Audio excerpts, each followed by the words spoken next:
les amateurs de chansons françaises le connaissent bien évidemment. On le connaît à Genève, on le connaît en France, on l'a connu à Paris, on l'a reçu il y a quelques années. C'est Pierre Alain, le régional, encore un régional de l'étape, mais le premier sujet, on va le consacrer à Pierre Alain, poète. Quelque chose qui danse. Pierre Alain, il y a de la calligraphie. Quand on vous lit, on a l'impression qu'on entend de la musique. Racontez-moi un petit peu. C'est facile d'écrire sans musique ? Comme c'est précisé au début du livre, j'ai vraiment écrit ces poèmes comme je compose ma musique quand j'improvise. C'est des mots qui sont jaillis un petit peu comme de l'écriture automatique. Oui. Naturellement, après, je repense les mots, je les replace, etc. Mais c'est extrêmement spontané, contrairement à ce qu'on peut croire parfois. Mais c'est le premier jet est spontané absolument. Il y a quelques poèmes qui font penser à ce qu'on appelle au Japon, vous savez, le haïku japonais. Oui. On revient de tout pour y retourner sous une autre forme, fini.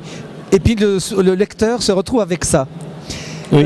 Et puis avec des formes un peu bizarres. Alors aussi. voilà, oui, ce que je dis, les formes, qui font penser à ce que faisait évidemment Apollinaire. Hein. Ah oui, on peut dire ça. Mais lui, oui. il le faisait plutôt à la plume, évidemment. Oui. Vous m'en lisez un? Ah non, il faut les lunettes alors. Non, ça se doit aller là.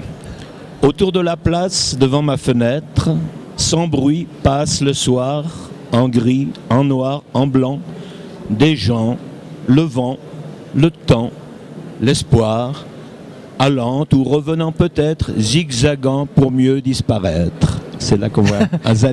Puis c'est comme un Z ou comme un 2. Moi, je vais vous engager l'année prochaine. Vous lirez tout ce qu'on reçoit. Vous avez toujours votre joli timbre de voix. Comment c'est? Quel miracle! Merci. Plus on prend de l'âge, plus le timbre s'adoucit. C'est des fois pas plus mal. Oui. Ce que je voulais préciser aussi, c'est que quand je lis ces poèmes sur scène, derrière, il y a de la musique que j'ai composée moi-même. Là, on a du chahut qu'on n'entend pas trop sur Internet parce que les micros sont très directifs. Voilà. L'exercice de la poésie pure, pour vous, poésie ou musique, ou les deux, vous êtes, c'est la même chose. Ça forme un tout. Je précise encore qu'il y a un bimère, parlons français, un projecteur qui envoie sur un écran ces formes bizarres. Voilà, comme ça vous savez comment je présente il y a vous vivez avec votre temps. Optimusical. Voilà. Bah, c'est pas loin d'ici, vous revenez sur Genève, puis vous prenez la direction, enfin vous connaissez a priori. 54 avenue Louis Casailly. Absolument. La publicité est faite, mais on en parlera dans le sujet. Une dernière question. La dernière fois que je vous ai lu, c'était vos mémoires. Oui. Vous avez fait un autre tome. Vous avez d'autres choses à dire? J'ai travaillé dessus, et puis ça m'a entraîné à partir pour un roman qui sera peut-être parallèle à la suite de ce récit autobiographique. Oui.